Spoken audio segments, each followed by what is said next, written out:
You're listening to That's My Story. On this podcast, we talk about individuals' life experiences. All these experiences develop into your life story. Not everyone's story plays out the same, and I've always been fascinated to hear life stories. These are the stories that shape us as human beings and what make us individuals. And I would like to hear the moments in life that made you, you.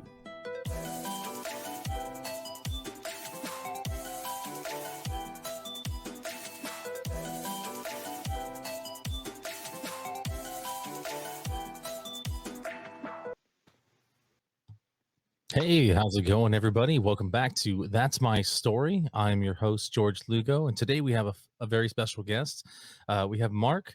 Mark is actually he works on my route where I deliver, um, and he does security. I don't know if you want to put any of that in there. He's just a security guard. I don't know if you want to put the actual location in. So let's just fly right over that. So, how you doing, Mark? Doing good today. How's it going? Oh, not too bad. It's nice for a Sunday. It's nice right now. Is it hot where Uh, you're at? it was hot. I actually went skateboarding this morning and definitely worked up a sweat.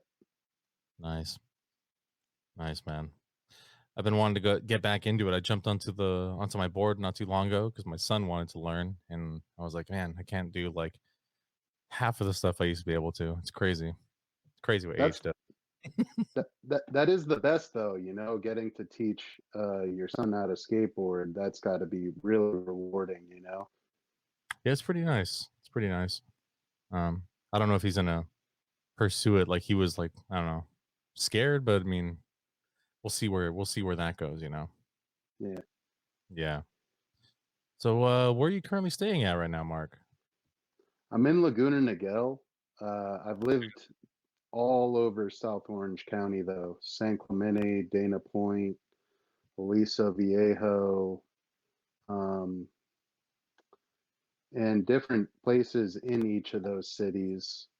I gotta say that my favorite was Dana Point, though. Oh yeah. Yeah. Okay. What made Dana Point so special? The thing about Dana Point is even when you're just at your house, it really feels like you're in a very beachy city. Hmm. Laguna Niguel really doesn't have a vibe at all. I guess it would just be like strip malls and homes, and Okay. that's pretty much it. So Yeah, I feel like a lot of the countries kind of like that. It's just like, oh, where's the next strip mall where you can just go spend your hard-earned money, you know? honestly, yeah, there needs to be more fun, exciting things around, in my opinion. Yeah, that's why I like old cities, like because old cities have a lot of character and they have a lot of things there that's not just, hey, let's go buy this. They have things that are just historic and like little little hidden treasures and whatnot. Stuff's pretty I cool.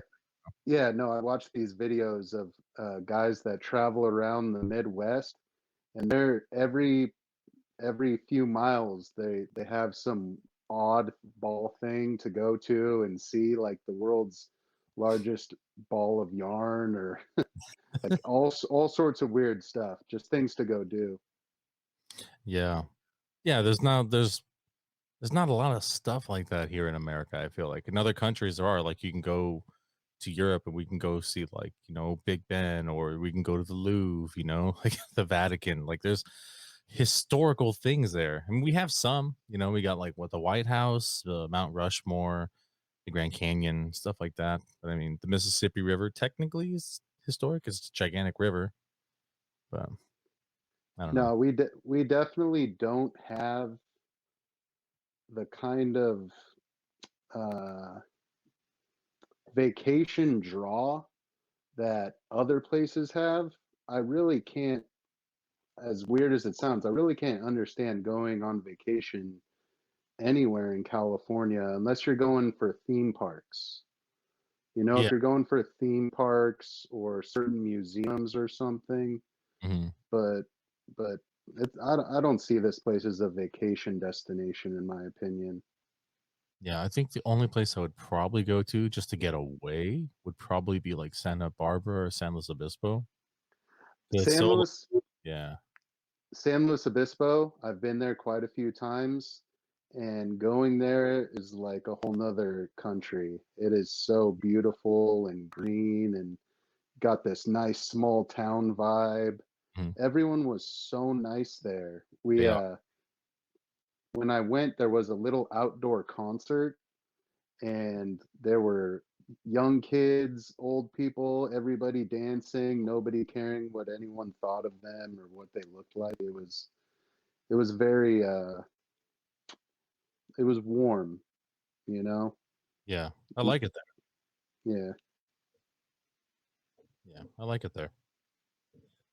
Um, so let's talk about family. So, who's like in your current family right now? Yeah, so I got an older brother, a younger sister, and a younger brother. And so my younger brother just moved to Texas. Oh, nice. Yeah, so him and his wife moved to Texas just outside of Dallas. Okay. And in Dallas, you can buy a huge home for $350,000. Yeah, I it's mean, cheap to live there. it's basically a six-bedroom house. They they have rooms that are designated like media rooms and office rooms. It's nuts, you know. There's no closet in the office room, and there's no windows in the media room. It's set up so that it's completely dark in there. It's interesting. That's pretty cool. I like that. Yeah. And then I got an older brother who, we'll just leave that part out of this. And then a younger sister. Oh, And my younger sister and my niece I live with at my mom's house in Laguna Niguel. okay, so you guys are like really close. Yeah, yeah, we're the oddball family. I feel Yeah, like yeah. every family is kind of oddball in its own way. Yeah, no, we definitely are a we all love each other. There's definitely no hostility. It's just really interesting how everything came about as far as like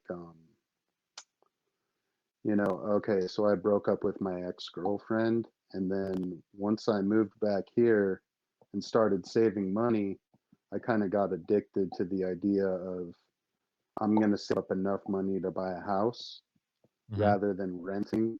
And and once you start saving money, it becomes addicting, you know? As you see the dollars rise, you kind of start thinking of even retiring at this point. So Yeah, you see the numbers getting larger and larger, and you're like, "Ooh, that bank account looks good." that's right. Yeah, for sure. What kind of what is your favorite genre of music? Okay, this is going to sound really odd. It's almost like electronic style goth music. Industrial. Industrial is, yeah, it's basically industrial, but I also um it's so odd. Throughout my life, everything has changed so many times. At one point, I only listened to classic rock, like exclusively. Okay. At one point, I only listened to punk rock music, you know? And right now, somehow, it turned into industrial music. Hmm. That's interesting. Yeah. So But what do then you I also every morning I listen to 91X on the 91? radio. Okay, well, what do they play on there? It's basically it's so funny. It's basically like 90s and 2000s alternative music. Nice. Yeah. Nice. Well, that's cool. So what was the appeal at first for the listening to industrial music? So, in my opinion, and I've heard other people say this, it's a very I believe that industrial music is the progression of 80s dark synth wave and almost like punk rock. You know, I can it's see that. it takes the vibe and the emotional impact of those types of music, Mhm. packages them in a different way, and as we I don't know, I like depressing music for some reason. It's I don't like cheerful music, I can't get into it. There's nothing wrong with that. I mean, there's a lot of power and emotion behind music like that. So Exactly, yeah. The one thing that every single song that I like is, uh, I like to hear the lead singer have a lot of emotion in their voice. Because mm, there's one thing where you sing well, but it's a whole 'nother thing if you give off a really emotional vibe when you're singing, mhm. and you can create emotions just by listening to something. I think it's powerful and I like it a lot. Nice. I like that. Yeah. Um, I don't listen to industrial that often, but I do have a friend, and he actually was on this podcast too. That's basically he likes like industrial, like other like goth related type music, you know. Yeah. So yeah, it's that's actually a very interesting type of music, and I like it. You know, that's pretty It's cool. definitely it's one of those things where there are so many subgenres of that type of music that me and him could be listening to just completely different music, but it's all called industrial sort of deal. Yeah, yeah. Yeah. So we're gonna keep going through the basic info here.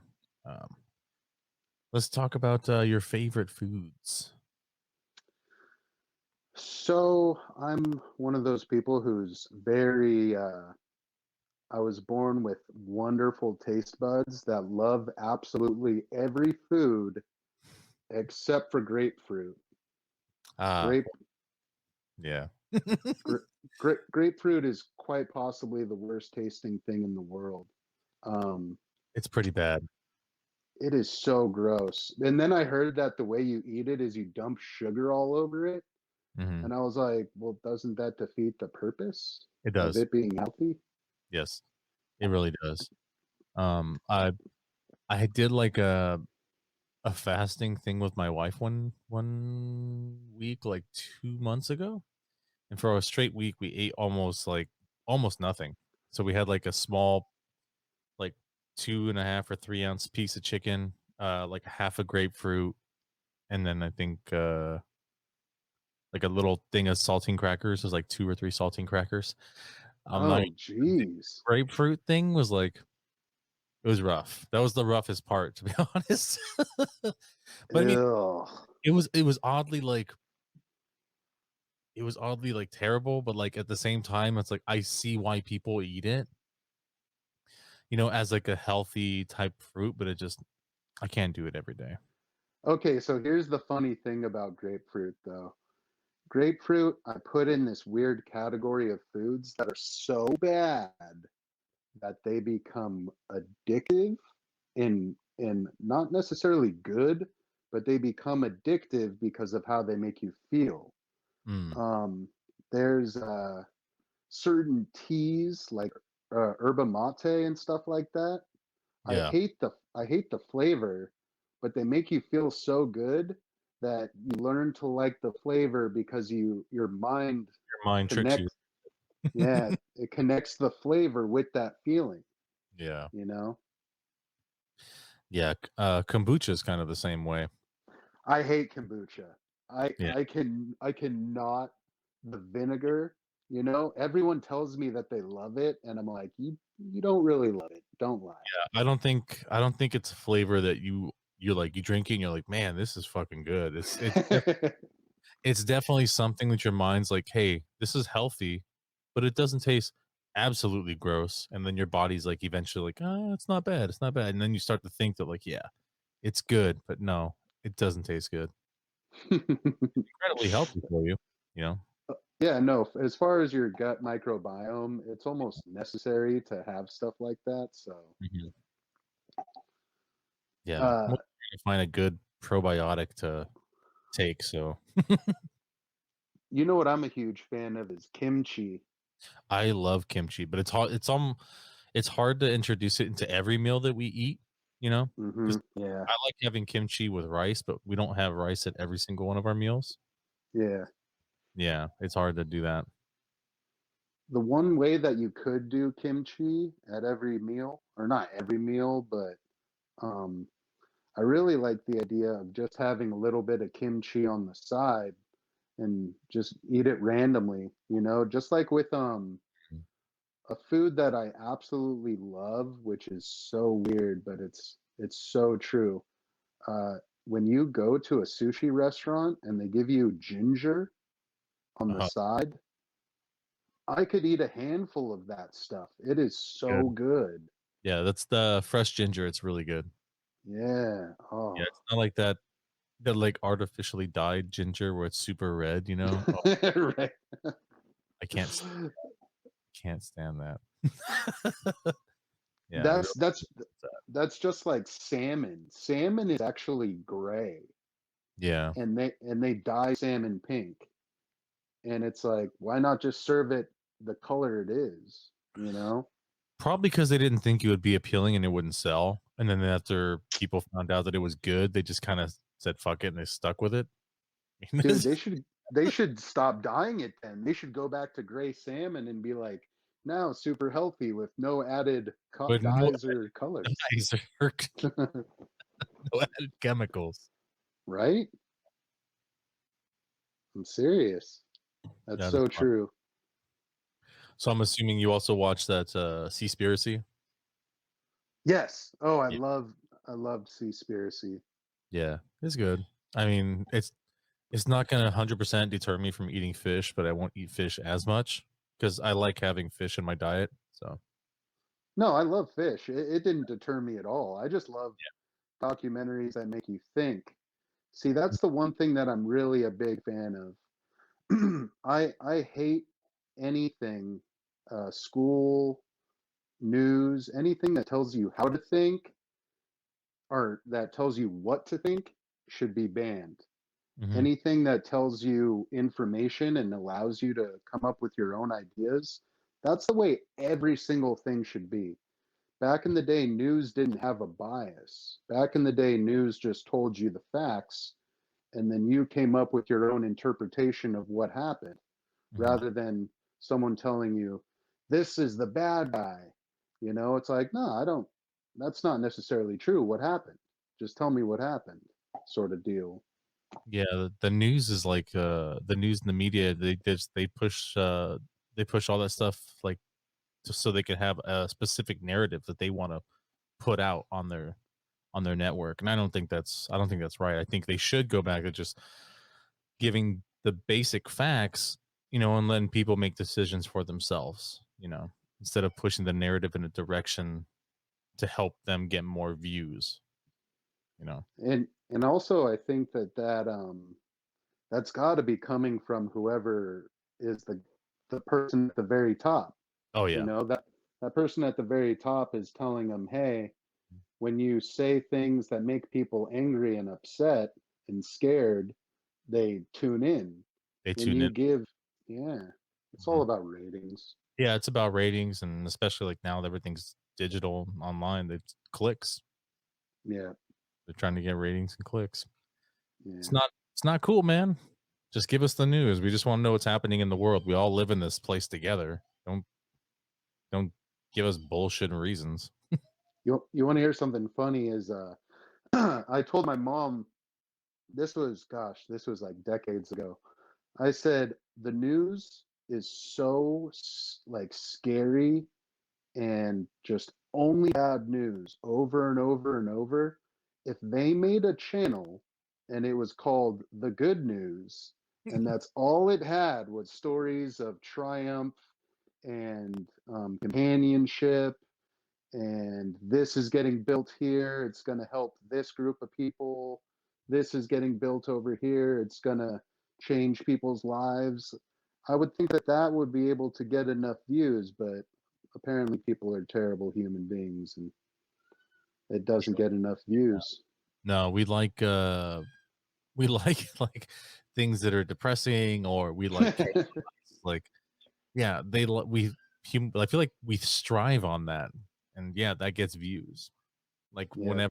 whenever there's good news, it's well received, but it's nowhere near like as well received as, like, I don't know, like a bombing that happened overseas or something, right? That'll get way more views than, hey, they built new like 12 new wells over in like Ethiopia or something. Like, Uh, no, you're absolutely right, and you just gave me a revelation out of nowhere, so I gotta say this.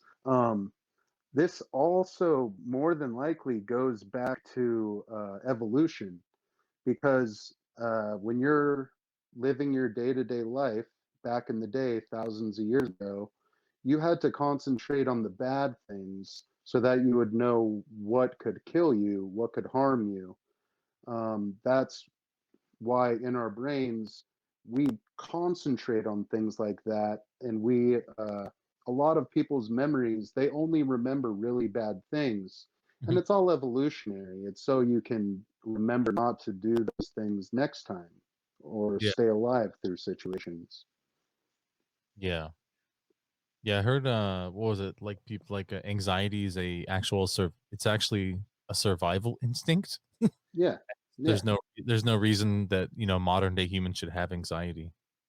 that's absolutely correct. Interesting statement. Yeah, It that's makes so much sense, we have so much anxiety and so much fear, and it's over things that are really we fear things that haven't happened yet. I've read that, and that's the thing that doesn't make any sense. We're scared of a stock market crash. We're scared of going to a new job because what if that job doesn't work out? Things like that. When in actuality, any progress is always going to be better than just being stagnant. yeah, If you don't like where you're at.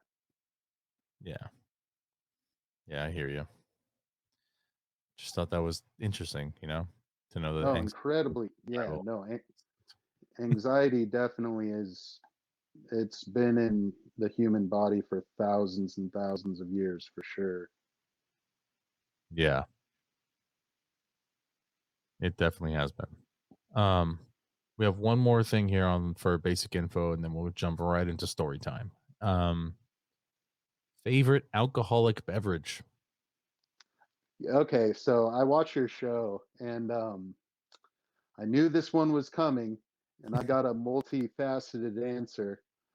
All So if right. I'm at a really nice bar, Okay. I get an old fashioned. Oh, nice. You'd get along with Uh, David really well. there's something about an old fashioned where when I'm drinking it, it's just so delicious and refined and refreshing. It's perfect, you know.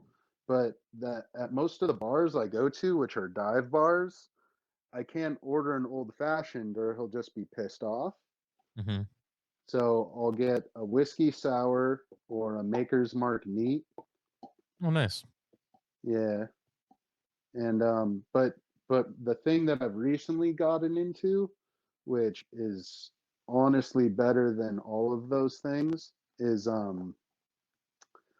dark beers, but in particular, um, Belching Beaver Ale, peanut butter milk stout. Really? It it literally tastes like a peanut butter milkshake. It is ridiculous how good it tastes. It tastes so good that even if there was no alcohol in it, I would drink it just as like a regular drink. Oh, wow. Yeah, which is hard to say about any other thing. I wouldn't drink a whiskey sour if there wasn't alcohol in it. Yeah. I might drink an old fashioned if there wasn't alcohol in it, though. There's something about those where if they're made just right, Yeah. those are really good. Really good. Belching Beaver Ale. Yeah, it's one of those things where a whole bunch of different companies make things that are similar. I just like the dark beers that have coffee notes and chocolate notes, Mm. and this one in particular has like a peanut butter note to it, and a really popular. It technically isn't a whiskey, but it's sold as whiskey. Is this stuff called Screwball, and Oh yeah, Screwball, that's yeah, screwball. yeah, peanut butter whiskey, and it is delicious. I actually was not a fan. I thought I was gonna absolutely love it. Yeah, I'm a huge fan of peanut butter. It's one of my favorite like things ever is peanut butter. But for some reason, I didn't like it. I was kind of bummed out. I'm like, in theory, this should be my favorite whiskey, right? It's I was so bummed out, and I was like, No. it's also cool because it has like a sheep on the thing, and I'm like, that's Yeah, no, the sheep sold me too. I was just like, I gotta get this. yeah, it was kind of a bummer. That is a bummer. No, no, you gotta tell me why. What was it about it? There's got to be some sort of flavor note that turned No, you off. I just Was don't. it too? Uh, Was it too peanut buttery? I don't think it was peanut butter enough for me. I feel like Ah, too much. There was a little too much bite on the whiskey and not as mm, buttery as I was hoping for. You know, usually those flavor drinks are a little less bite and more flavorful, but this one was a little bit more the opposite. So I was kind of bummed out there. It is what it okay, is. I'll probably yeah. give it another shot later. You know, I need some time, but I'll try it again later and see if maybe I like it. I don't know. 'Cause I only had it that one time. You know. You know what you should do is you should add it to coffee. Mm. Add it to coffee, put some cream and a little bit of sugar. It's really good. It's nice to have a little bit of alcohol in your coffee. That is right. I'm telling you. There is something about a little bit of alcohol in your coffee in the morning. There's something about it, you know? Like it gives you that nice little I feel good in the morning thing. Not Little too I much. little Irish coffee, put a little pep in your Yeah. step for the day. Yep. Or at the end of a long night, you know?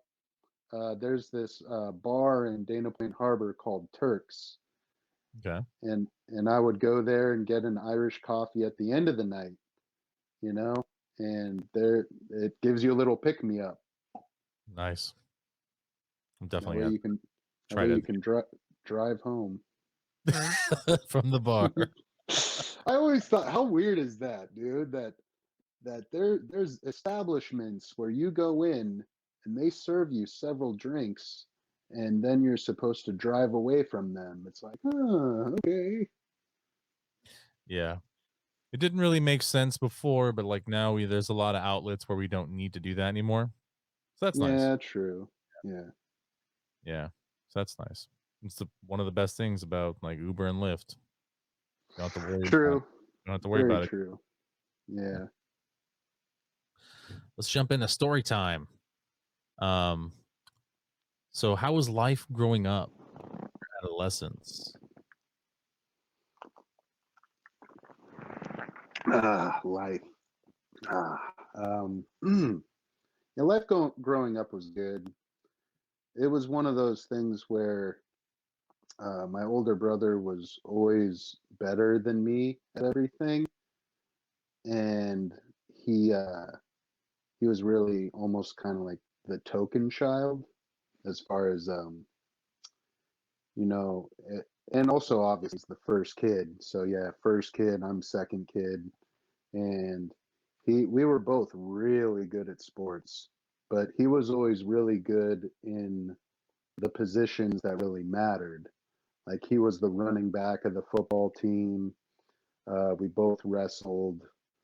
Uh, he played baseball where I played basketball, but yeah, we both really excelled at sports, and that was uh, most of our childhood was geared around sports. Okay. So what was your favorite sport to play? I was really good at basketball. Oh, I nice. yeah, we both played football, and we were on the South Orange County Patriots, and we both were really, really good. Except for the thing that was weird for me was it's based off of height, weight, and age. So if you're young and you're big, like I was really tall as a kid and big, I played with guys that were 2 or 3 years older than me. Okay. And so as far as football goes, I got used to being around older people at a young age, which kind of was a good thing and a bad thing, but I grew up quick. Let's just put it that way. Grew up quick. I can feel that. Um, so growing up around older people, how did that affect your relationship with your parents? It it made it so that I had more of a relationship with parents than I did with other kids. Everything was geared towards family and sports, so uh, I didn't really have any friends that were kids until fourth grade. And then fourth grade, I just had one friend. And then in fifth grade, I went to a new school. And once that happened, I guess I had no friends. And then sixth, seventh, and eighth grade is when I met all of the friends that I had for the past 20 years, I guess. Oh wow, that's good. Yeah, but we don't hang out. No. Hmm. I'm a part of that kind of friend group where once every 6 months or once every year, we'll all get together as a group of like 15 people. But besides that, I don't know. I partially blame myself for not reaching out to Mm. hang out with them because when I go to those things, I realize and find out that they all hang out, not as a big group, but these three guys hang out a lot, or those four guys hang out a lot, sort of deal. Okay. And I'm the odd man out. Oh, And I think that happened because, starting from a young age, I didn't really hang out with younger people. And it kind of made it so a lot of adults don't have a lot of friends. They really just kind of go to work, come home, and have a family. yeah. It's a little bit harder to maintain friendships that way. Yeah, Yeah. yeah. That's that's interesting. So, have you thought about like recently just possibly reaching out and spending time with them? I should. I don't know if I will. Mm. I suffer from anxiety and I guess kind of depression a little bit. It's hard. It's hard for me to say it out loud because it's weird, but yeah, I definitely don't have a very good grasp on and here's the problem. So, in my opinion, I think depression and anxiety all stem from just not doing what you should be doing. Yeah. A few different philosophers have mentioned that. They said that the only reason why anyone feels anxiety is because they're not doing what they should be doing. Because if you're doing what you should be doing, then you're just going along with life, and that feels good. As weird as it sounds, you really got to go with the flow and go waste some time sometimes. Yeah. Definitely. That makes sense. Like so, like yeah, you won't have anxiety or depression. Like if you're doing what you're supposed to be doing in life or what makes you happy. So Yep, yep. yeah, I feel like that's rough. It's hard to find what you want to do in life and actually succeed at it. That's the hard part because I know exactly what I want to do. We're kind of doing it now, but being successful at it is a whole nother thing. you know? Okay, so that brings me to another point. As I was driving home from the skate park today, I realized that um, a huge portion of my life, I was a skateboard videographer. I did skateboard videography from when I was 13 to about 25, something like that. And I made money at it, and I met a lot of really cool people, but I slowed down and I stopped right before there was a huge boom in being able to make money from skateboarding on YouTube. Mm, And I realize now, looking back, that I easily could have made money on YouTube with my skateboarding videography if I had just stuck with it. Two of the other people that um, I met along the way when I was doing skateboard videography, and they were below me. Like they weren't getting paid to film pro skaters or anything. They were just filming friends and making videos and stuff. They ended up being able to make a lot of money off of video production, and one of them actually on skateboard videography.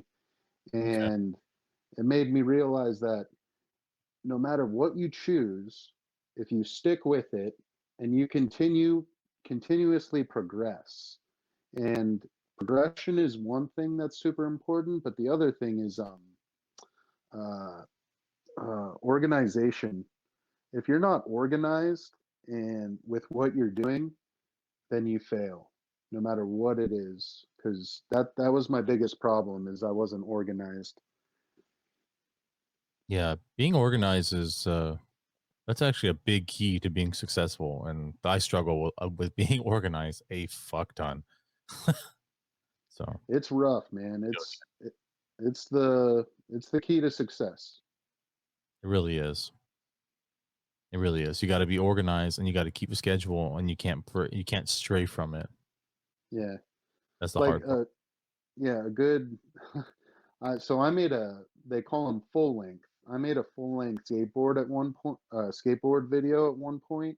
It was about 25 minutes long. That's around how long most of them are. Mhm. And I sent it in to Fuel TV, not realizing that they weren't going to send it back, and I lost that video forever. Oh, shit. Yeah. So You said in your one something car. that yeah, yeah.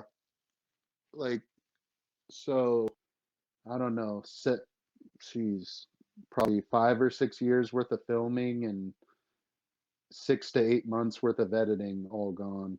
Oh, It's jeez. yeah, because I don't know why. I just wasn't very. I was a videographer. I wasn't really an editor. I did editing because it had to be done, but videography was what I was really good at.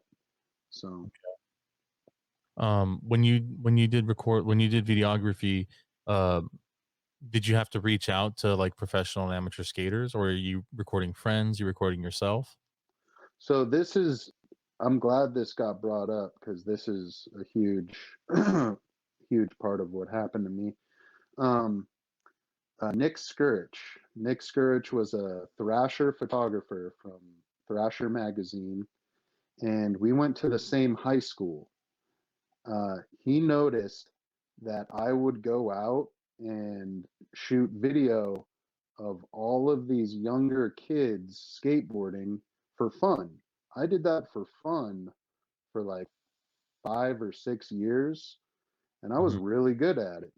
I And he feel was like a like, lot of passions start that way. "Yeah." So Yeah.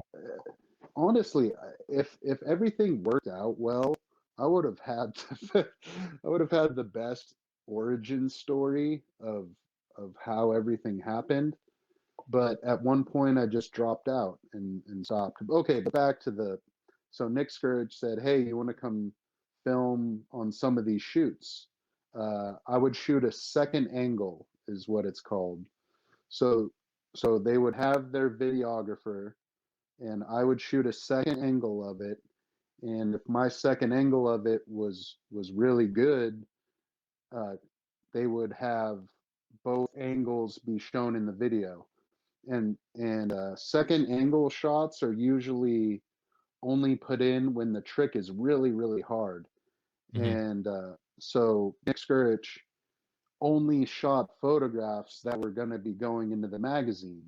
So it's Oh, only really, really hard tricks. hmm. So we,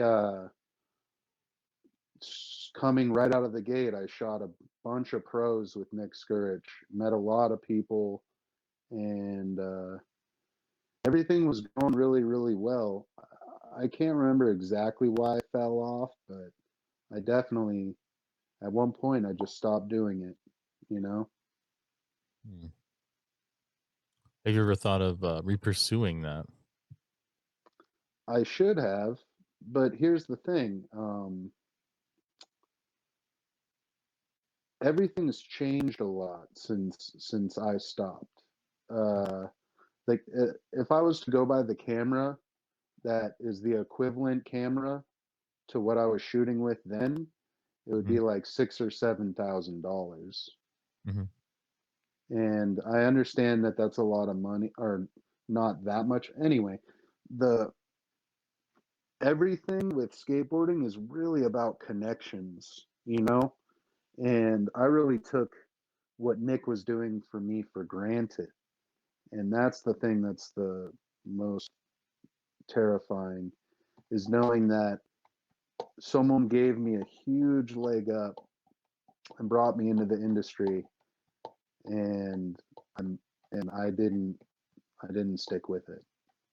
Mm. Do you think that maybe he feels resentment towards that? Have you talked to him ever since? I have partially talked to him, and no, he definitely doesn't feel resentment. I think he doesn't feel anything about that situation, because he ended up, um, he's actually a professor at USC Oh, wow. now. Yeah, that's the trippiest thing about Nick, is Nick was one of those guys who just, he was so smart and so driven that he would just excel at anything he did. Okay. And it was odd. I don't want to say that Nick isn't cool, because Nick's super cool, but Nick was more and this is going to sound weird. Nick was so focused on, I mean, he had a career working for Thrasher at a young age. He was 16, 17, shooting professional photographs for one of the biggest skateboarding publications there is, you know? And it just, some of the people stay in the skateboarding realm for their entire lives. But Nick wanted to go to USC, and it's just amazing how far he took what he did with his life, rather than, because some people are, skateboarding's rad, skateboarding is so cool that a lot of people, once they're in it, even if they can just make a small amount of money off of it, enough to live, Then it's worth it. this, yeah, the scene of it is worth it to just stay in.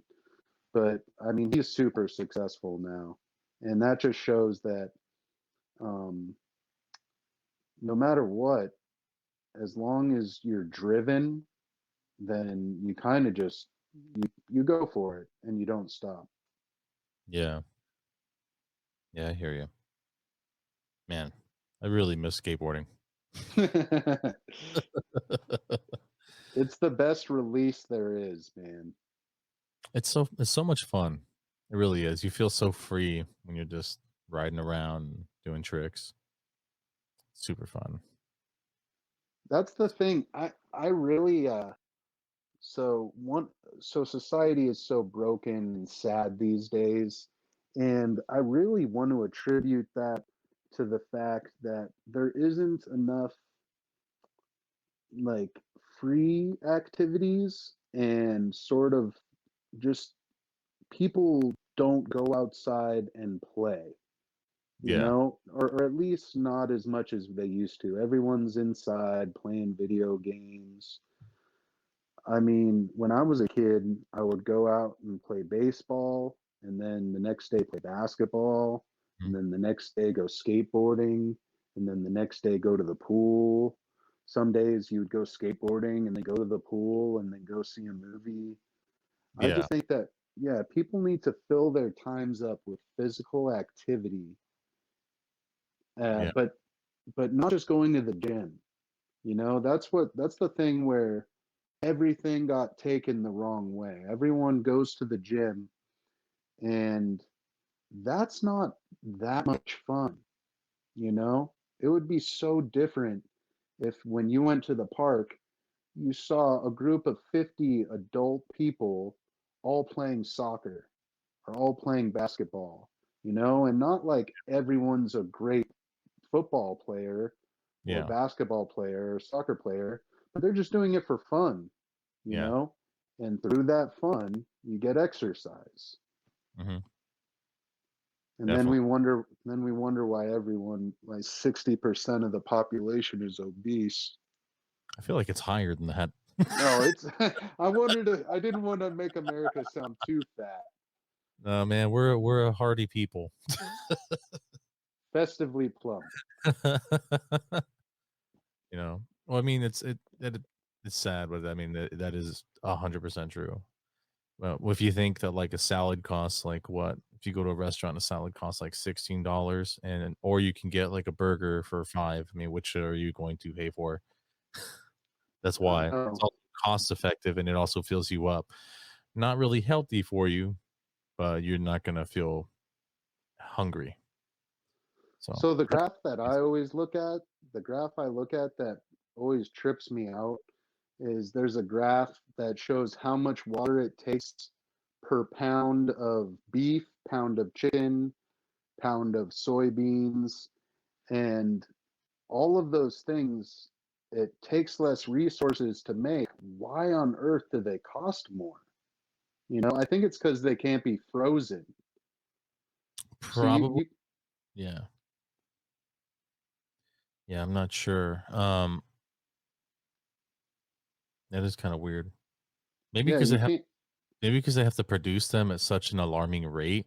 Like even though Mhm. it's they're not using that a vast amount of water for it, but just they're using they're producing so much that they have to charge more. I'm not sure. Mm. Or I mean, we food here great maybe rate. big pharma pays them. I They're also like, hey, surprised.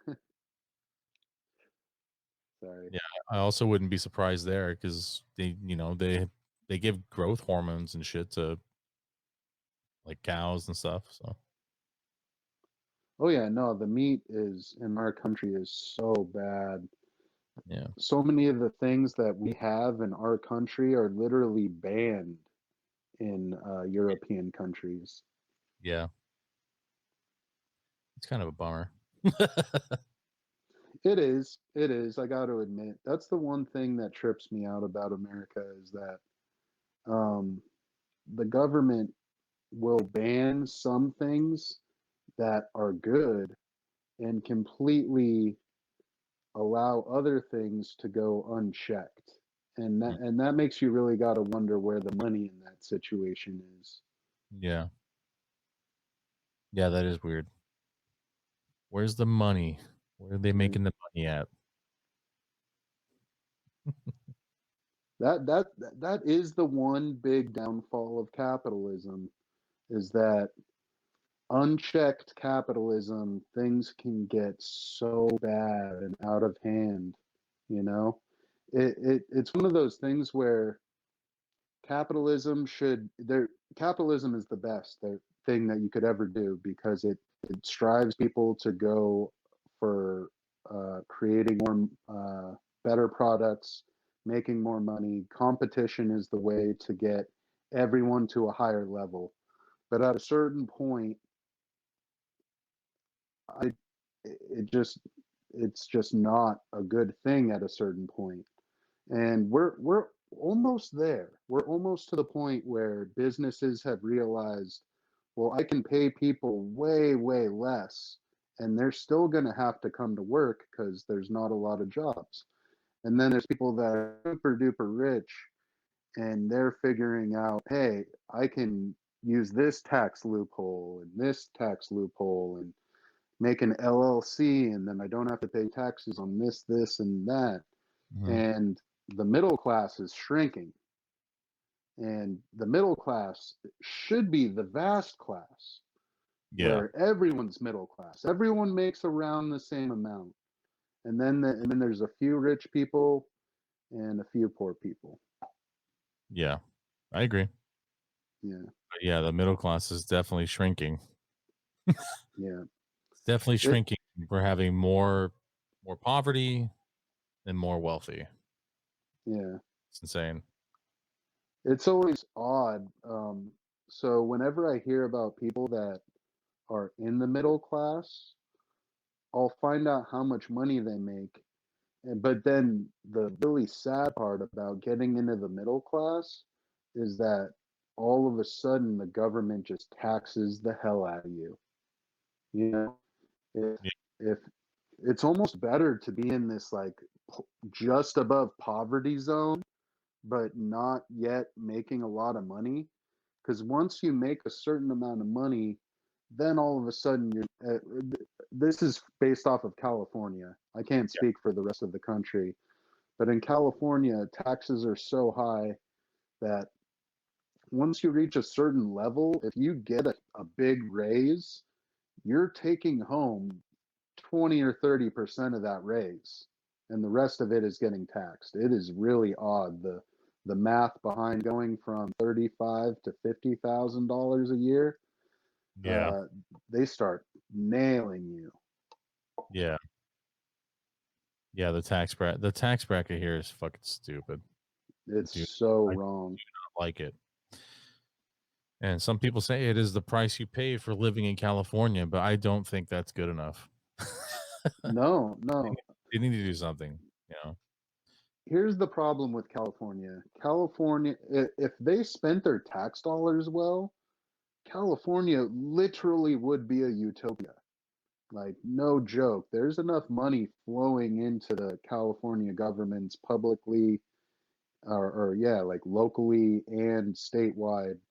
This place could be the best place in the world. But unfortunately, California has not been run by a decent human being in decades.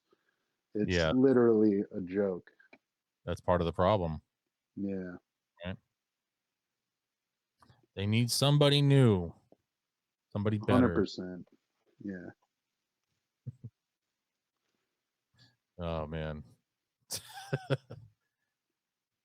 Well let's talk about, we're gonna jump right into it now. Let's talk about a life experience that made you the person you are today. Should it be good or bad? It can be anything you want. A Yeah. life experience that made me the person I am today. Mm. Like I tell all the guests, like, it doesn't have to be a tragic story, it could be a happy story. I mean, Yeah. not not all life experiences are tragic, and, Mhm. like, ones that are life-changing, not all of they don't have to be tragic. They can be a happy story, you know? Yeah. Uh, I would say the most interesting thing that ever happened to me from a life event was, I guess, 6 years ago. I got into really, really good shape. I'm talking like I was fully buff, ripped, whatever the hell you want to call it. And at the time, I was living with my friend, and so I was living with my friend and his parents, and I was saving up a lot of money. So I had this uh, triangle of just I had a lot of money, and I was in really good shape, and all I needed was the third one, which came into my lap. Was I had a good friend offer to have me rent a room at a house. He was really successful, So he, me, and one other guy, we were all living at a really nice house in Dana Point, and that was when things just got, I guess it would be called out of control. Uh, I hadn't been on dates for years. Like for years, I wasn't dating, I wasn't doing anything, and out of nowhere, I was at a house with two guys that were popular, really nice house in Dana Point with a pool table and a pool and everything. And Nice. I I started going out on dates all the time. I would go out all of the time. And I ended up dating like over over a 6 month period. I think I dated like seven girls, something like that. Okay. Not all completely at the same time. Little overlaps, sort of. It was just it was an out of control situation because I had never I had never been um, physically good looking to the point where I could just hang out and girls would want to go out on dates with me, sort of deal, Mhm. just because I looked good, you know? And it really opened my mind to how how looks have completely just demolished the way people think. Um, I went out on dates with some girls where the girls literally bought me dinner and took me out and paid for movies and stuff like that. And it is a weird, weird feeling to have stuff like that happen. Hmm. So long story short, uh, that led into me getting a girlfriend and moving out of that house. And then the second that I realized that I didn't have to be super stud anymore, right? The second I didn't have to be Rico Suave, I just dropped like everything. I wasn't working out. I wasn't really taking care of myself.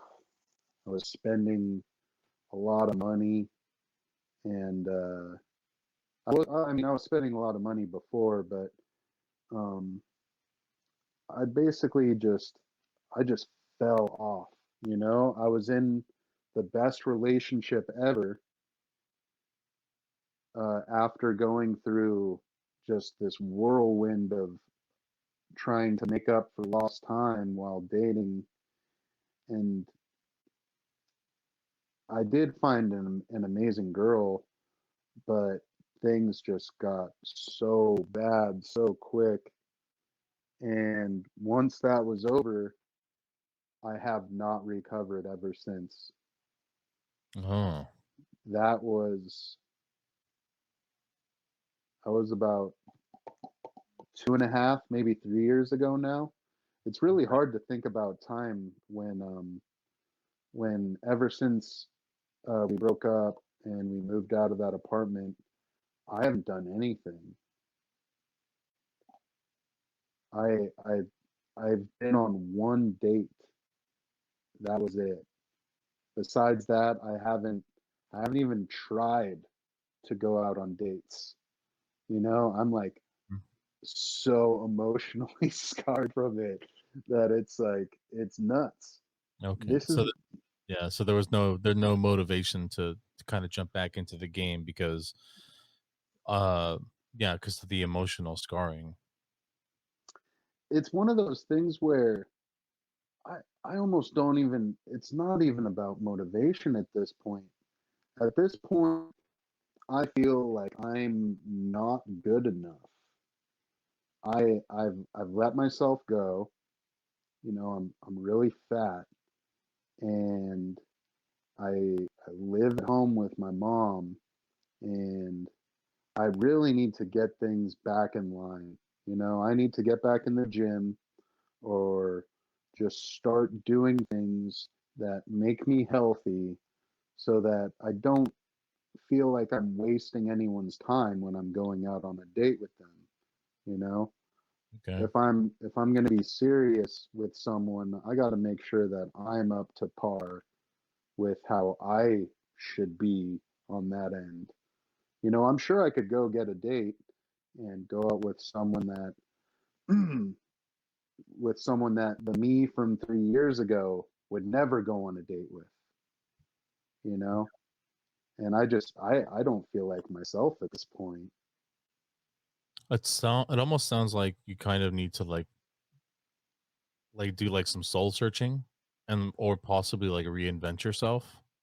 Um and I don't think you need to worry too much about like getting into shape and moving out to start to find a relationship or to start one. If anything, I feel like that's now would be a better time to start, because that way this person knows who you are and they're going to grow with you, and they know the struggles that you have gone through in life, and then they're not only there to like benefit off of your success.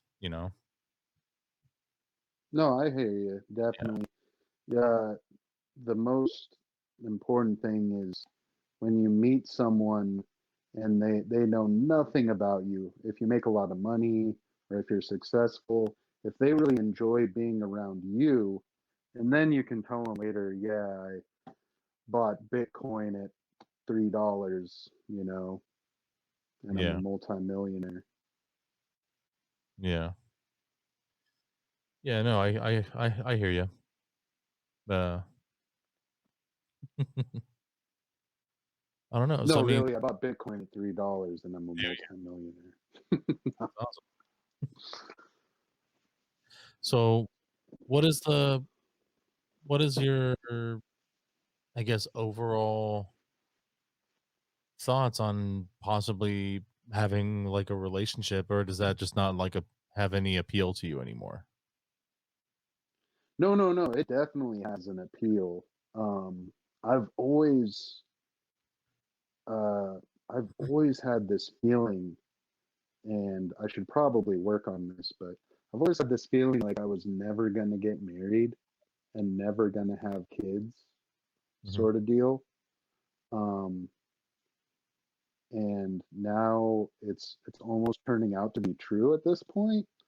So I gotta think of whether is that going to be a part of my life or is that not going to be a part of my life? And because at this age, a lot of women, I mean, it's their last chance sort of deal. Like, are if they're going to have kids, they're going to have them now around my age, or they're not going to have kids at all. Hmm. And I really don't know if that's in the cards. It is possible now. I've met a few different couples that they've decided that they just weren't going to have kids. Yeah. And I think that I do have to go out on dates. I just got to bite the bullet. I I don't know if I can get the caliber of girl that I would like to date though. And that's odd. I've seen this so many times where people they fall in love with people that in my warped mind um, aren't physically attractive enough to be with each other. But I guess that comes from this situation where they both go out, and if you like someone's personality enough, then looks can be on the back burner. You know, you don't, it isn't mandatory that someone is incredibly physically attractive Hmm. if you could see yourself hanging out with them on a daily basis for the rest of your life. Yeah, that's really I feel like that's really what it is like, can you see yourself growing old with this person is the biggest thing. Yeah, yeah. and I don't know if I would be the best person to grow old with though. So it's kind of like, oh man, I gotta trick this person to wanting to spend the rest of their life with me. Jeez. But then again, I think about it. Look at the divorce rate. That's Divorce probably is why that's probably why the divorce rate is so high, is because all these people tricked their significant other into saying, "Yeah, I'll live the rest of my life with you," when in actuality, it's like well, not the best it's like idea. it's a numbers thing, right? So the population's incredibly high. The odds are you find your soulmate or they're as it's low. You know, it's we're stuck with the people around us. You know, so it's like you got to find someone that will tolerate you in that area, you know? Because if you really break it down, there's like what, like 7 billion people in the world, half of which are female.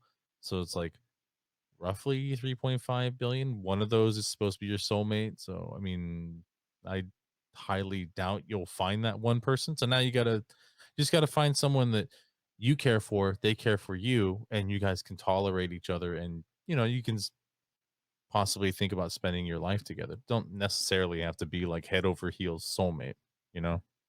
Yeah, no, no. I every relationship I've ever had has been a compromise. So I'm not I almost I don't believe that there is such thing as soulmates, I feel you like know? movies have ruined that term, you know? Yeah. They really have, you know? The the thing that's the most interesting for me is about soulmates is there obviously isn't an exact person, but if you took the traits, that's why I think I haven't used it, but I hear Match.com, they ask you so many questions, so many odd questions, that they really can match you with the right person, uh, based Cool. off of personal traits. Okay. And you could never do that in a million years. Like if you went on a date with a person 80 times, you'd not get the amount of information out of them that Match.com does, you know? That's fun. And I think that's a big draw towards some of these dating sites, is that they really do the work for you to find out, could this person really match up with this person, you know? Because Yeah. you end up spending thousands of dollars on girls that you wouldn't have even hung out with if other, if you had known, sort of deal. Yeah. I hear you on that. Yeah, dating's a rough thing, man. It's a Dating's rough. minefield. It really is. There's so many, oh, man, there's so many people that just you aren't meant to be with, right? So you go through these, like, rough dates and it man, is it disheartening. That is so true. Dude, I've actually dated some of the most interesting people, like really good professions or really wild professions, and just really oddball people in general. And I think it's taught me a lot about myself, but also just online dating is not, it's not cutting it, as far as if someone wants to make millions and millions of dollars, freaking find out the thing that's after online dating, you know? We on one of the things that should probably be brought back is speed dating. Speed dating could be very lucrative, Yeah, it could be. you know? Going on several 7-minute quick dates at a restaurant with a certain group of people could be what we really need, you know? Yeah. Because when you're when you're texting someone, you really can't get the kind of vibe going that you would get if you were in front of someone talking to them. Yeah. Yeah, it's hard to convey tone and hard to direct a conversation through text the right way, you know?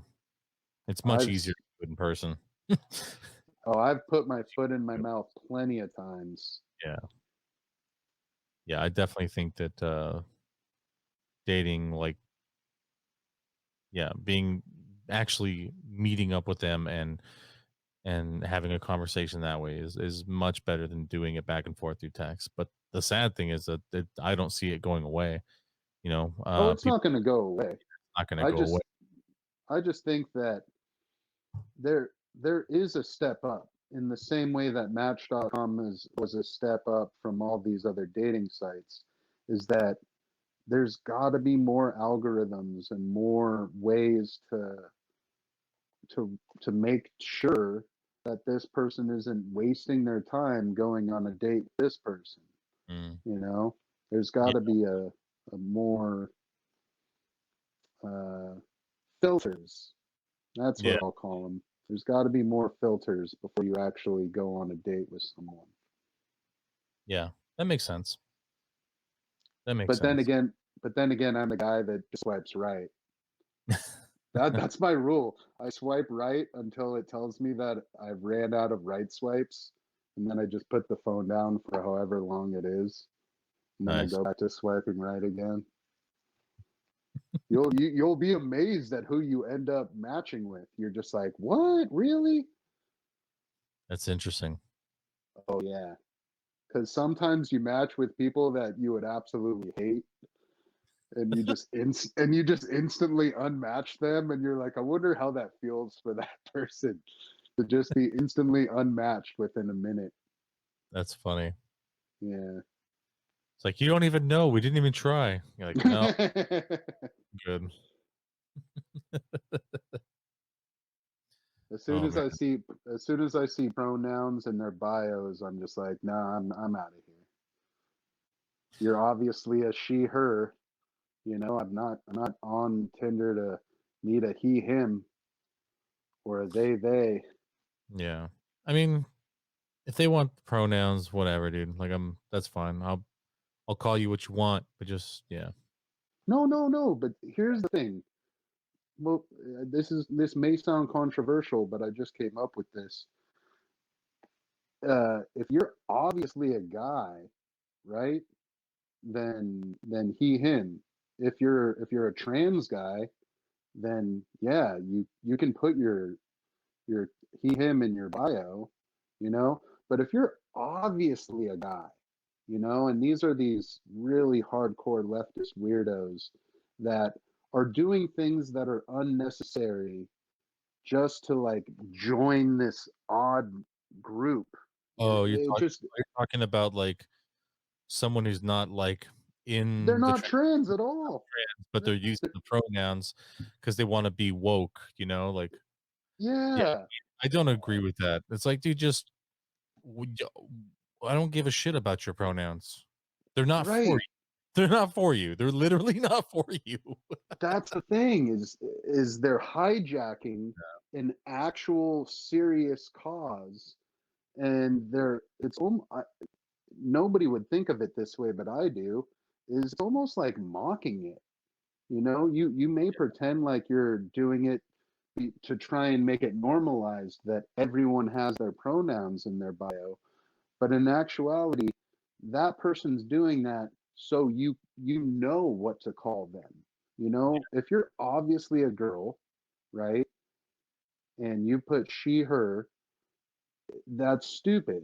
If you're non-binary and you put they them, I totally understand it. If you're trans, it totally makes sense for you to do something like that so that you don't get misgendered. But if you're obviously a dude that was born a dude and all your pictures are you as a dude, then why on earth would you have to put he him at the beginning of your bio or whatever? It's anyway. I digress.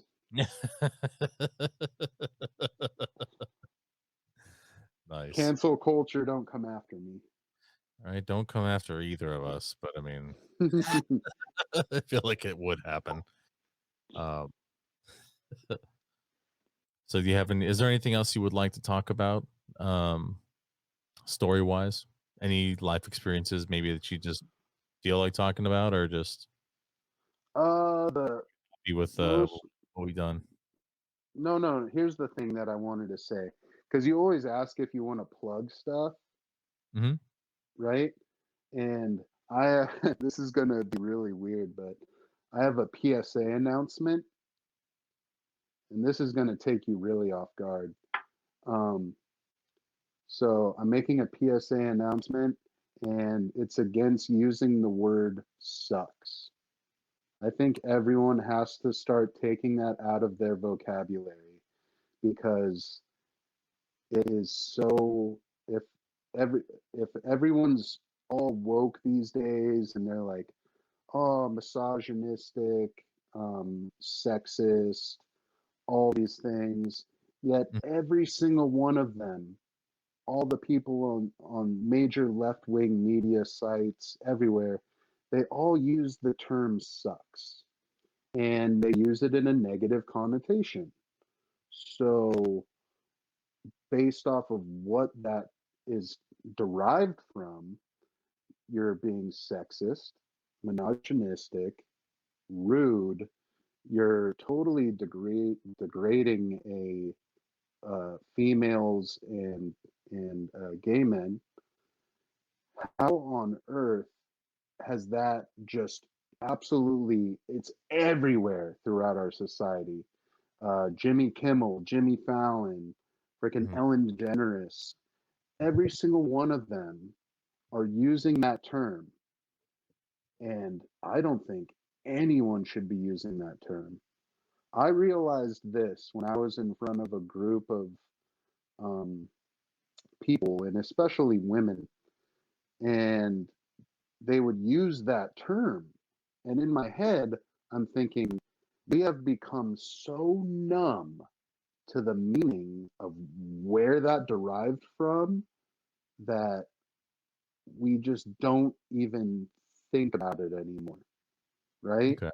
Another one that is popular, but it still is a thing that people say is a pain in the ass, right? You're Yeah. a pain in the ass.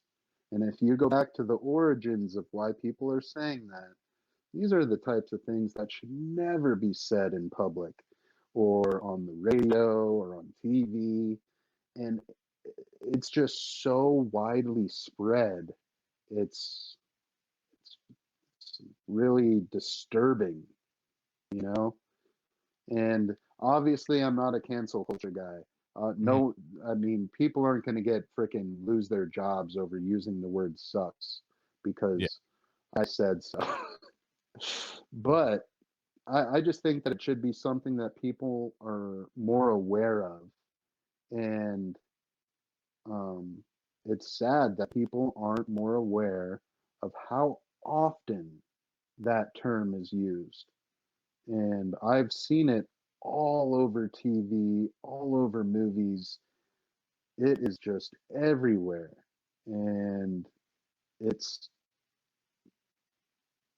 if we're going to pretend like we're woke, if everyone's going to be quote unquote woke, then Mhm. they should really take a good hard look at their daily vocabulary and what they say. Yeah. I agree. I agree. I will try and refrain from using that word. Wow. Oh man. Uh I it's I can't believe I just said that. I've wanted to make a video for a really long time, just like making a full I get PSA on it. Yeah, I get what you're saying, though.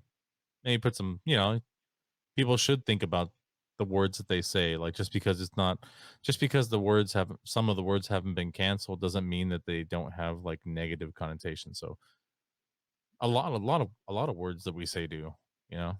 So, Right, right. some thought should go into it. And here's the thing for me, right? Okay, so I didn't go grab the piece of paper, but I have a really well written out reason for all of these things. Um, the uh, the terminology for certain words got deemed out of control, sort of deal, right? Like you Mhm. can't say this word, this word, this word, because they're derogatory terms. Okay. Okay, so how on earth is the term "sucks" not a derogatory term towards females, right? Or since we're in the year 2021, I guess, anyone that sucks. Yeah, I hear you. So, and it's supposed to be like the most loving thing that someone can do for someone else. So, how is how that's it's just so sad that it's come to that. That is the term that everyone uses. Oh, and at the end of the PSA, I was going to say we're going to bring back all the cool words. We're going to say, "Oh man, that's a bummer. Oh man, that's no good, man. Oh, that's no bueno. That's You can't say no bueno? that's the skids." No, no, no. These are the terms we're going to use instead of that Instead. sucks. Okay. The You replace know? Yeah, the replacements. Yeah, yeah. We're going to say that's a bummer, dude. Yeah, I do use bummer a lot. Yeah, dude, that's a shitstorm, you know? That's really unfortunate. Mm. That's it's just upsetting rather than that sucks. Oh, what does it suck on? What? Or you suck. That's another one. People say you suck, you know? And it's like, wow, freaking how can I don't know. But long story short, Jimmy Kimmel has said that sucks several times on his show. And let's cancel Jimmy Kimmel, everybody. Come on. Cancel. Millions of views. Cancel Jimmy Kimmel. Dude, Jimmy Kimmel had this he played Carl Malone one time in a sketch, and he did blackface as Carl Malone. Mhm. And it would be one thing if he did that. And the thing that nobody ever realizes is that the way that he spoke and the way that he portrayed Carl Malone, he portrayed him as stupid and he portrayed him as slow minded. So was he making fun of Carl Malone as being stupid or slow minded? Or was he making fun of black people? You know?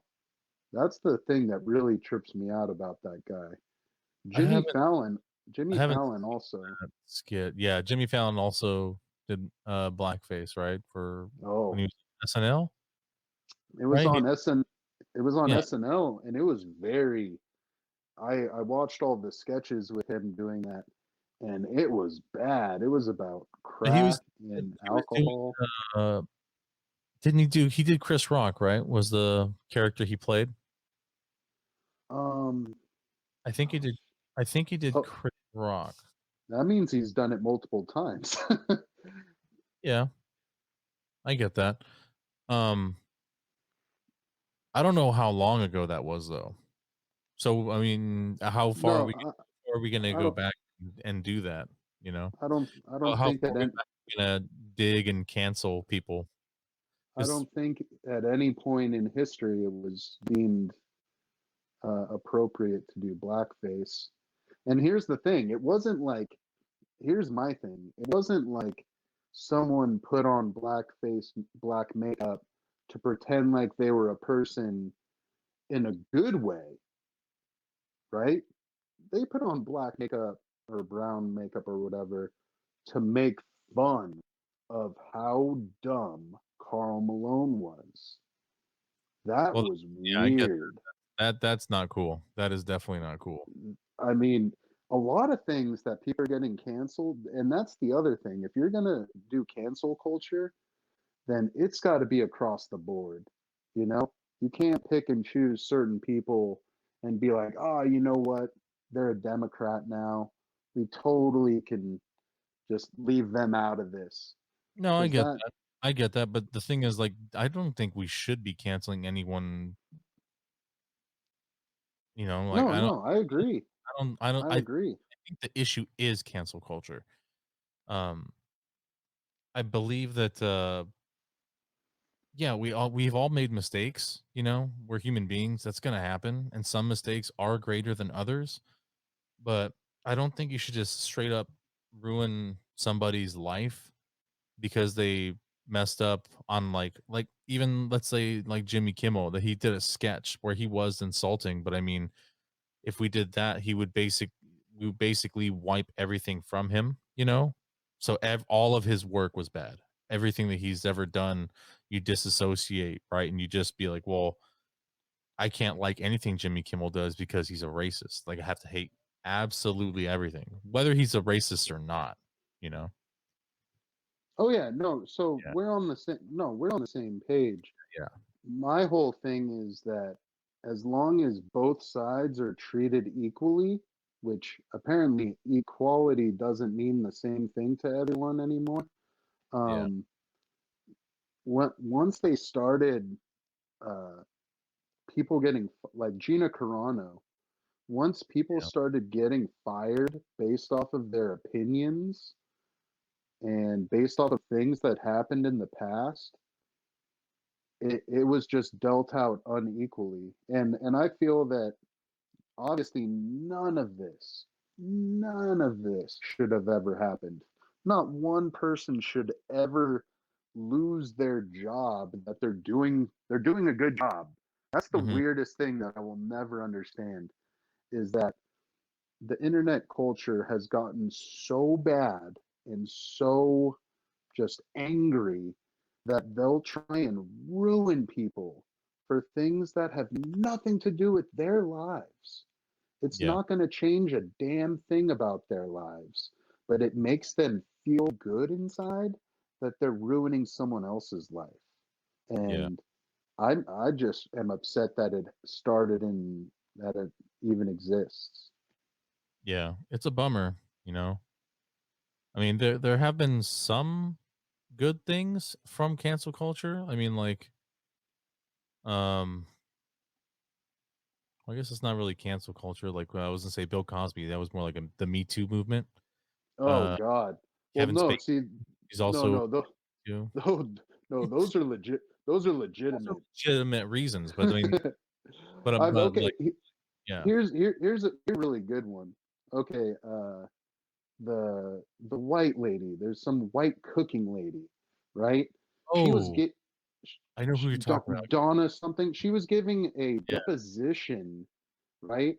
And she used a racial term, the Mhm. N word or whatever, Yeah. and that's what they got her for. That made all of her sponsors and everyone cancel her. That's insane. That is absolutely insane. You know, like the tiniest slip up of and to them in their minds they weren't slipping up at all. You know, Yeah. some of these things that people are getting fired for are absolutely nuts. You know, pretty soon we're going to have to just be good robots, you know, That's do the crazy thing exactly is, as like, everyone wants you to. you have to be a good you have to be like a robot publicly, but behind closed doors, you can be the degenerate you wanna be. Like, that's gonna create, seriously, degenerates. It's gonna create, like, such peace beings because it's like, "Oh, I gotta go put on my mask and go to work, and then come home and just be a complete dirtbag," you know? Dude, I don't dude, that's kind of how I We need feel a little bit. We sometimes. need to be allowed to have a little bit publicly because we're human beings. Like, we're gonna have some frustration. We need to be able to communicate and be like, I understand, like, it's not cool to, like, just be an asshole, but sometimes if you don't vent it out immediately, it's gonna build up. And then they're Right, gonna go right. home and hide it, and then they're just gonna it's I don't know, it's gonna be super insane, you know?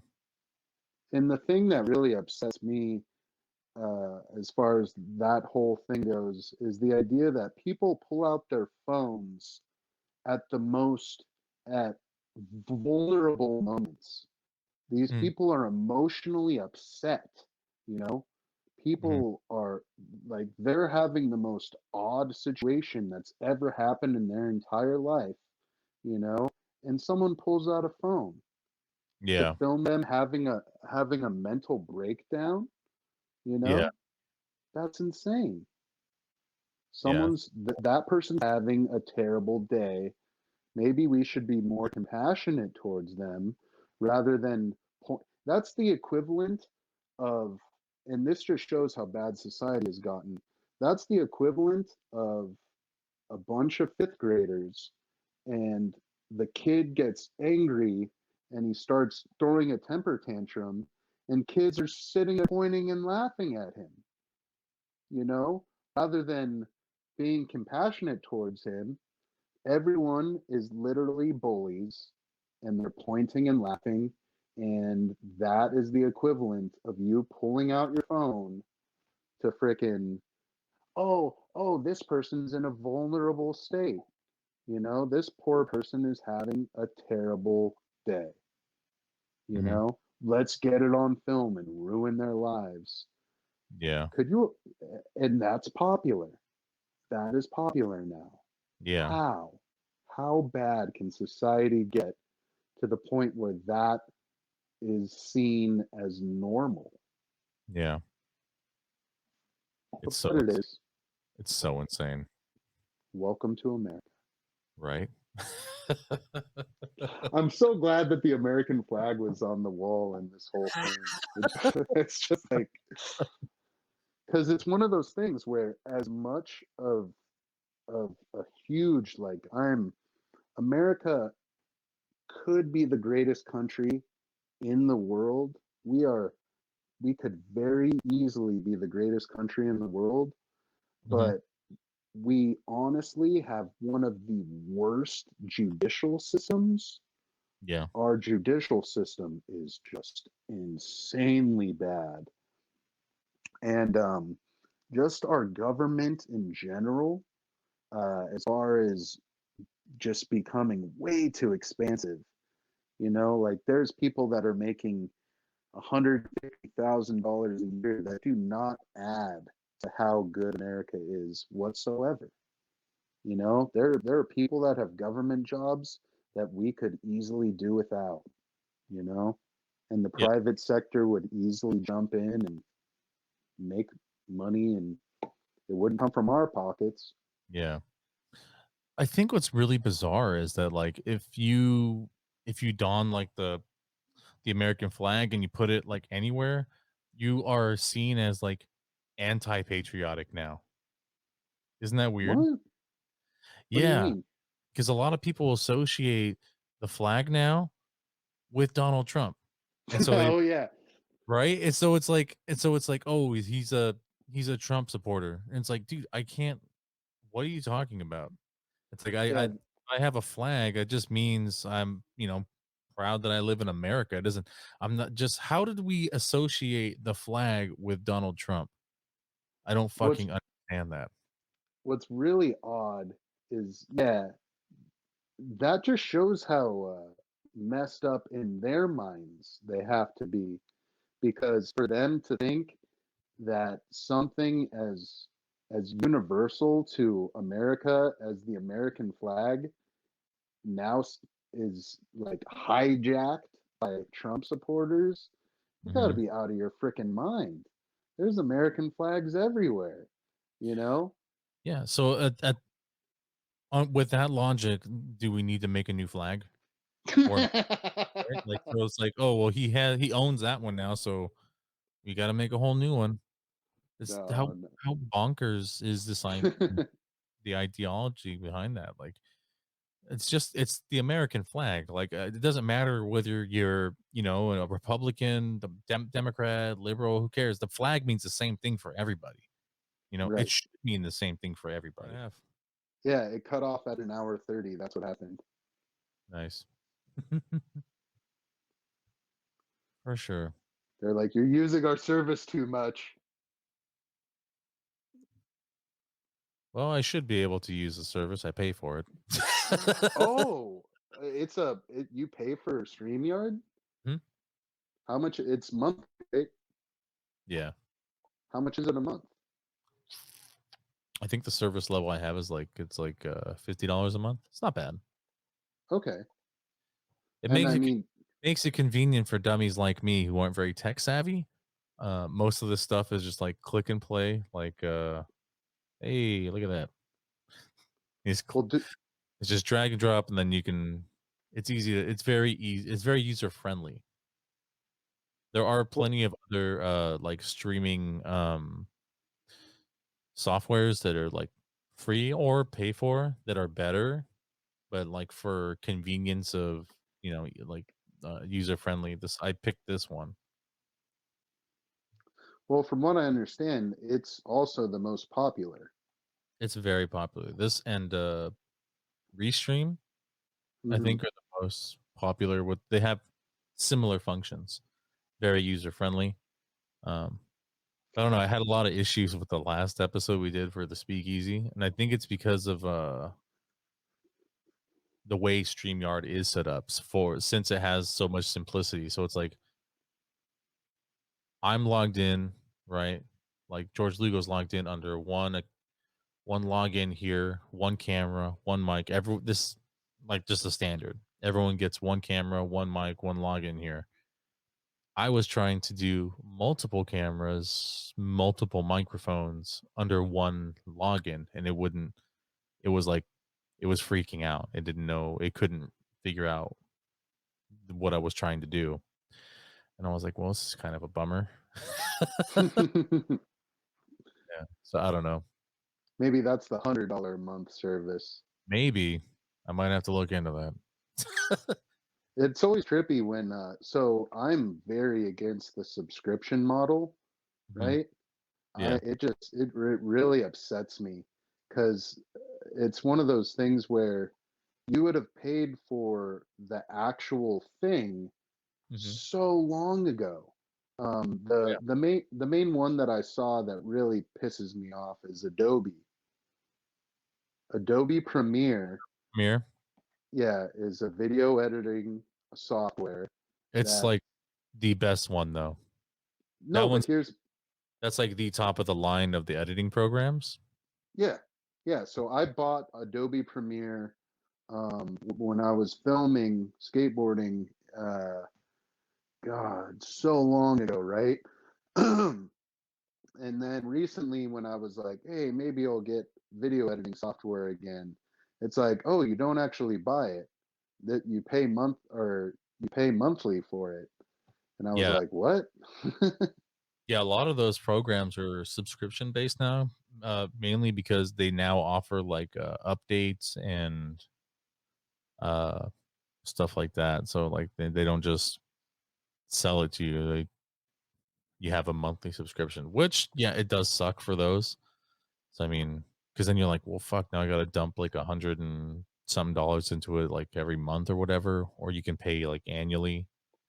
Like you do save money annually, but I mean, it's like, okay, so I'm just gonna drop like $700 to save like four or whatever. Like No, Jesus, but so that's my thing, right? When I bought Adobe Premiere, it was maybe 600 or 700 bucks, yeah, one time purchase.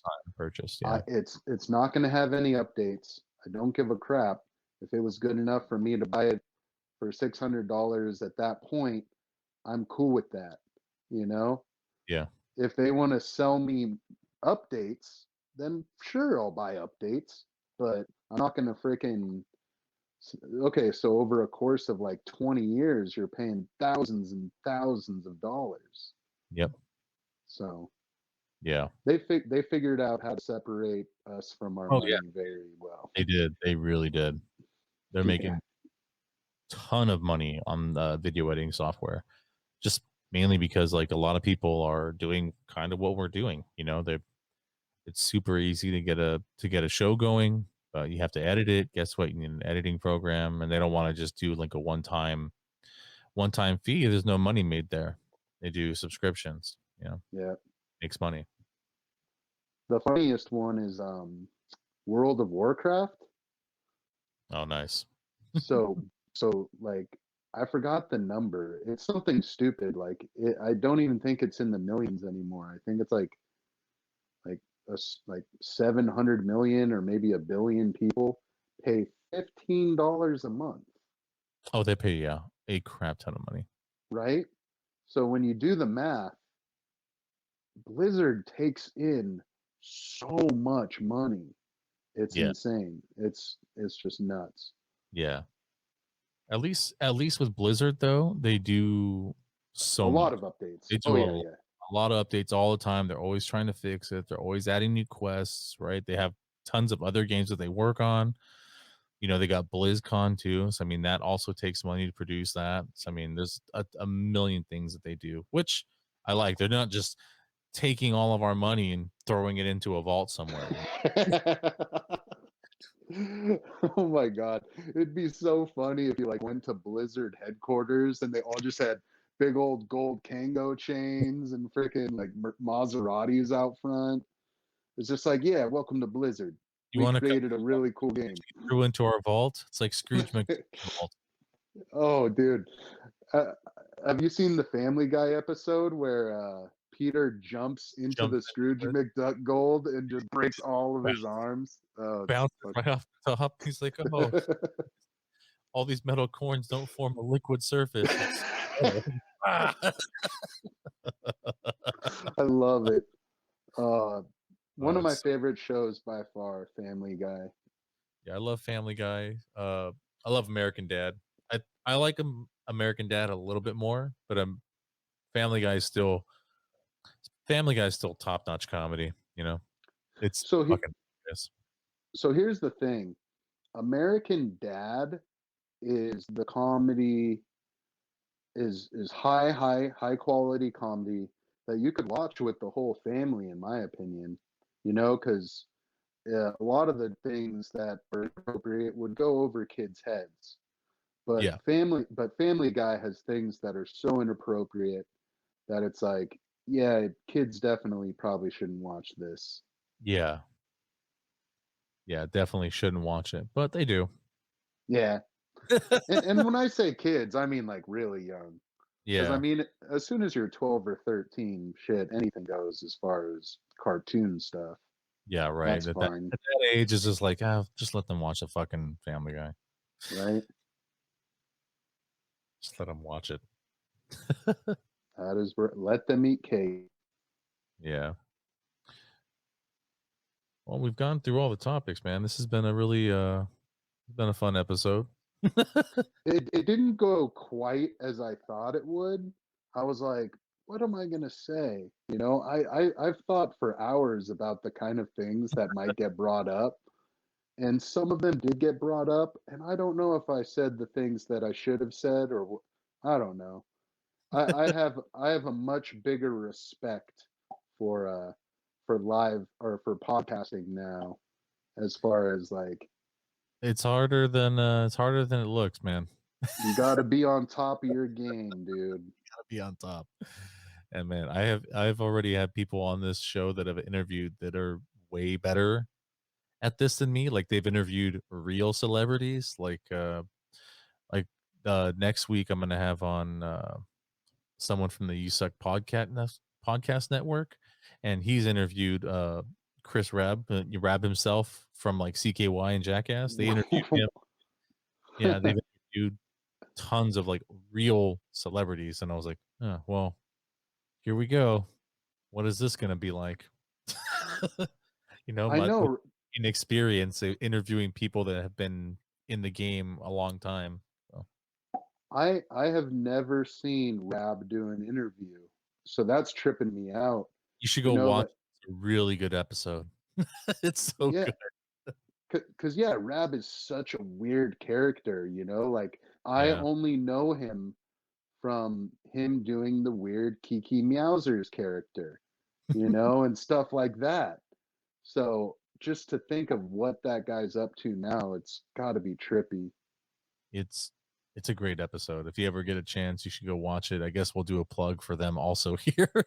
That's Um, right. Plug him yeah, in. it's The USAC Podcast Network. That episode is specifically on the Chronicles, the USAC Chronicles, and it's with Jamie Westwood and TS, and they interview Rab himself. So just dig for that there. The USAC Podcast Network. You can find them, and there's on YouTube, and I don't know if they still stream to Podbean or anything. I would just check them out on YouTube if you get a chance. Fantastic listen. They have several shows on there, and they're all good. Probably better than this one. Oh, come on, man. Come And on, they probably, man. but it's really they're better. So No, it's one of those things where so I thought about it and quality wise, a lot of these different things on YouTube, different shows and stuff, I believe that the the quality of the video mhm. and the quality of the audio equipment matters so much because there were several times when you and I were going back and forth Mhm. that that whatever you were saying into the mic kind of overlapped with what I was saying, sort of deal. There was something odd that, Mm. um, you know, Okay. the back and forth interaction, if there's any overlap, I don't know if there's a delay in mine or what it is. I'm not sure. There could be small latency just because you're using wireless, right? So it could be a very small latency, but it's not enough to break the show or anything, you know. No, not break the show, but so I'm a huge fan of Joe Rogan's podcast, right? Uh yeah, And same. I've never listened to it. I've only watched it Mm. on YouTube, right? Yeah. And that's the thing for me.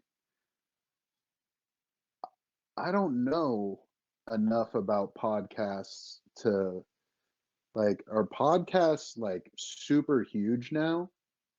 Podcasts are probably one of the biggest forms of I guess audio entertainment. They're massive. And like Joe Rogan, he gets more views than like the news. His numbers are absolutely ridiculous. He has So the number one podcast. so what is the where do most people get podcasts from? Like, Um there's a million different outlets you can use. I only use for this show, I'm using YouTube. You can use Anchor, you can use Apple, there's Podbean. Um, Geez, there's so many. Then there's also other video streaming services that you can upload uh your podcast to. Like there's Vimeo.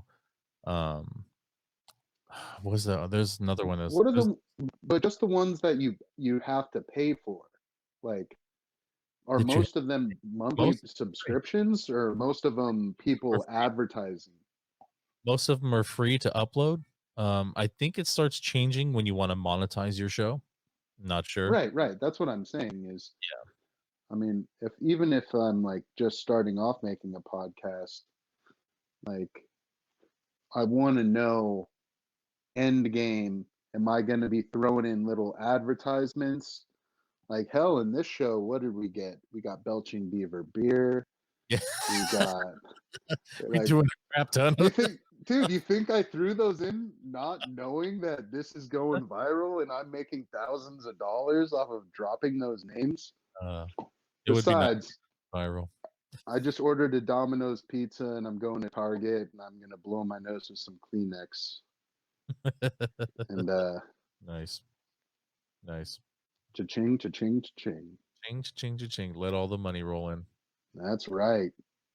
That's right. I'll bank at Bank of America with all that money, and then I'll go out and spend that money on my new American Express Blue card. Highly recommended. Nice. I also use Solo cups. I noticed that earlier this summer. It's great. Honestly, it's those small brands that I love, like Yeah. Solo. This has been a fun show, man. Long, It's been actually. different, that's for sure. This has been like the longest show I've done so far. Not bad. Not I bad. haven't hung out with anyone this long for a long time. Yeah. Thanks for hanging out with me, Mark. No, it was fun. I liked it. I enjoyed it. Yeah, me too. Yeah, me too. Well, thank you for watching. That's my story. I've been your host, George Lugo. I'm Mark. Oh wait, don't use my last name.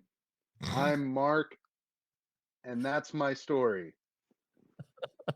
Don't cancel me. Oh, great. Thanks for watching. That's my story. Please like, comment, and subscribe. Feedback is very important. See you next time.